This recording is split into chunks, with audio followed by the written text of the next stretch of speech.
Halo semuanya, perkenalkan nama saya Nadia Esterliana Siahaan.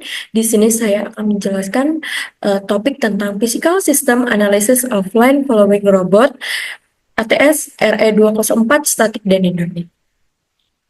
Dengan saya sendiri, Nadia Esterliana Siahaan dengan NIM 422401001 RE2A regular pagi. Kita masuk ke beberapa topik yang akan kita bahas. Overview-nya, yang pertama ada identification, yang kedua ada equilibrium forces, yang ketiga ada robot team 6, yang keempat ada diagram of body robot, yang kelima ada analisis, dan yang terakhir ada kesimpulan. Kita masuk ke topik yang pertama adalah identification. Identification sistem fisik yang memerlukan analisis statik dan dinamik pada proyek PBL Line Follower Robot. Sistem fisik yang memerlukan analisis statik terlebih dahulu.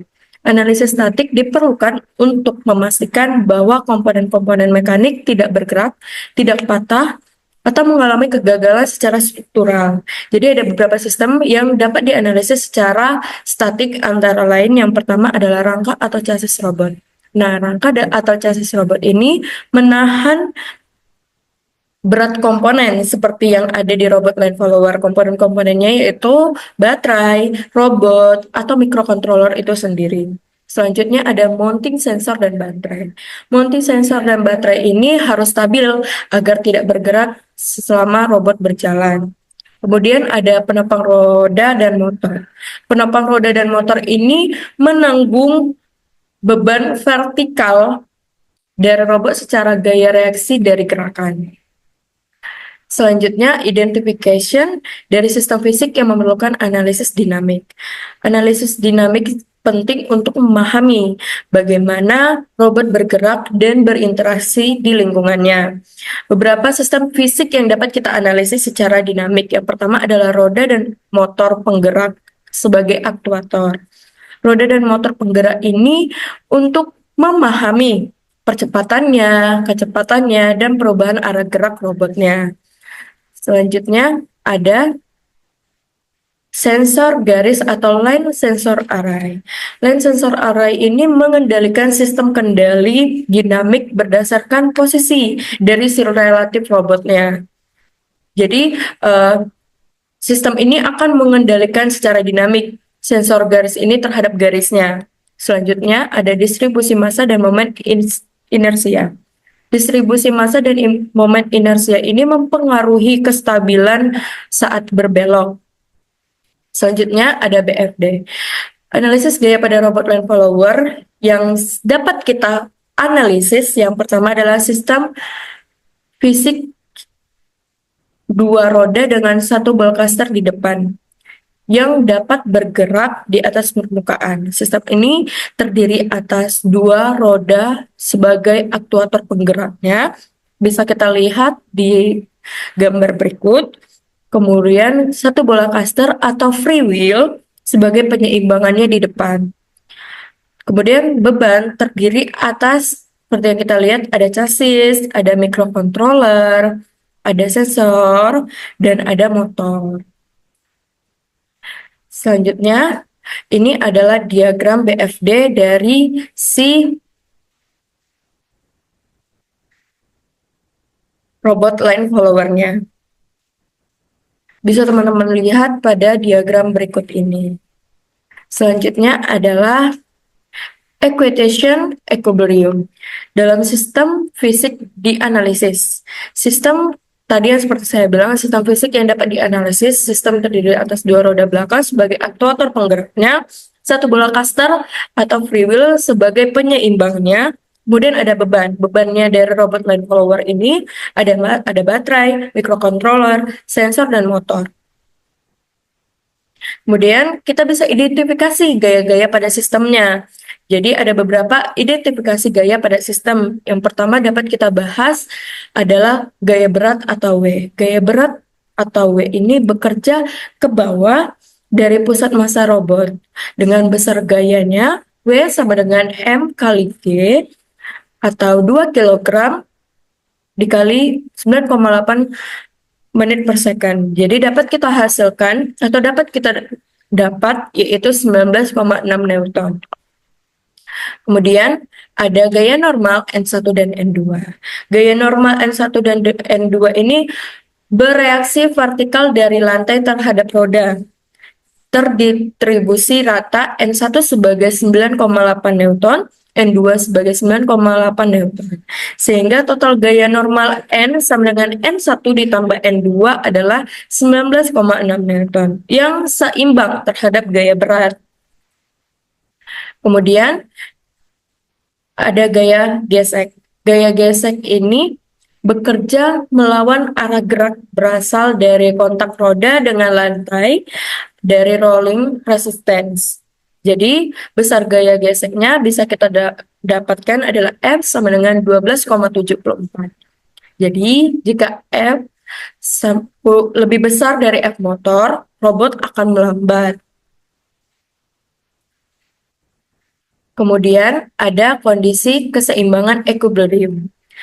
Kondisi keseimbangan dapat kita bagi antara beberapa berikut. Yang pertama dapat kita bahas adalah keseimbangan vertikal atau statiknya. Keseimbangan vertikal dapat kita dapatkan dari sigma Fy sama dengan N1 ditambah N2 dikurang W sama dengan 0. Yang tadi kita udah dapat N1 dan N2 dan beratnya adalah dapat kita totalkan 9,8 ditambah 9,8 dikurang 19,0 sama dengan 0. Sistem ini dalam keadaan seimbang secara vertikal, tidak terangkat atau menekan berlebihan. Selanjutnya, ada kondisi keseimbangan equilibrium dalam horizontal atau dinamik. Dapat kita hasilkan dari sigma Fx sama dengan F motor dikurang F sama dengan M kali A. Data yang kita dapat adalah F motor sama dengan 9,8, F-nya adalah 12,74. Jadi kita dapatkan hasilnya sigma Fx sama dengan 9,8 dikurang 12,74 didapatkannya hasil minus 2,94 Newton. Jadi A sama dengan 2 kurang 2,94 sama dengan minus 1,47 meter per sekon kuadrat. Berdasarkan data yang kita dapat, F motor sama dengan 9,8, F sama dengan 12,74 Newton. Kemudian kita dapat adalah gaya torsi. F sama dengan gaya, T sama dengan torsi, D sama dengan diameter roda dengan 4 cm sama dengan jari-jari R 4/2. Jadi, F sama dengan T per D dikonversi torsi 1 kgf cm dikonversi ke Newton meter. Didapatkan hasilnya 0,0637. Dengan kita dapatkan kembali persamaan gaya vertikalnya. Persamaan gaya vertikal dibagi beberapa bagian. Yang pertama adalah persamaan sumbu vertikal Y. Persamaan sumbu vertikal Y adalah sigma Fy sama dengan 0. N1 ditambah N2 sama dengan W. Sistem ini dalam kondisi diam atau tidak meloncat, artinya gaya vertikalnya seimbang. N1 dan N2-nya adalah gaya normal dari lantai ke roda atau yang motor. W adalah gaya berat total sistem arah ke bawah. Karena sistemnya tidak terangkat atau tenggelam ke bawah, maka total gaya normal harus sama beratnya. Kemudian ada persamaan gaya horizontal atau sumbu X. Kita dapatkan sigma Fx sama dengan 0. Sama dengan F motor dikurang F gesek sama dengan 0. Jadi di dalam kondisi setimbang secara horizontal, gaya dorong dari motor harus diimbangi oleh gaya gesek. Jadi tidak ada percepatan, maka gaya yang mendorong ke kanan sama dengan gaya yang menahan ke kiri. Jadi kita dapatkan inverse-nya, kecepatan robot maju sama dengan F sama dengan 0,2 menit per second, belok kanan pelan sama dengan 0,5 radius, jarak antar roda 0,02 menit. Jadi kita bisa hitung nih kecepatan sudut roda ke kiri atau roda ke kanan. Jadi kita cari dulu kecepatan sudut roda ke kiri atau WL.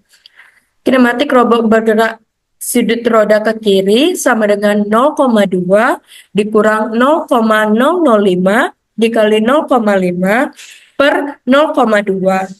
Didapatkannya hasil 0,1975 per 0,02. Jadi kita dapatkan nih hasilnya dari kecepatan sudut roda ke kiri yaitu 9,875 rad per second. Kemudian kecepatan sudut roda ke kanan atau WR. Kecepatan sudut roda ke kanan 0,2 ditambah 0,05 dikali 0,5 per 0,2 sama dengan 0,2025 per 0,02. Didapatkannya hasil kecepatan sudut roda ke kanan atau WR adalah 10,125 rad atau S. Kesimpulannya, sistem fisik berada dalam kondisi seimbang atau equilibrium jika gaya normal N1, N2 sebanding dengan gaya beratnya yaitu W. Sehingga N1 tambah N2 sama dengan berat sama dengan 19,6 Newton. Kemudian, gaya dorong motor diimbangi oleh gaya gesek atau tahanan. Jadi, didapatkannya hasil F motor sama dengan F gesek sama dengan 12,74 Newton. Kinematik robot menunjukkan bahwa robot bergerak maju dengan kecepatan linear F sama dengan 0,2 menit per second. Robot juga sedang berbelok ke kiri tuh karena radius beloknya R sama dengan 0,5 menit dan kecepatan roda ke kanan lebih besar daripada roda kiri. Dihitung kecepatan sudut rodanya sudah kita hitung dengan hasil roda kiri 9,875 rad per S, roda kanan 10,125 rad per S. Sekian dari saya. Terima kasih. Bye-bye guys.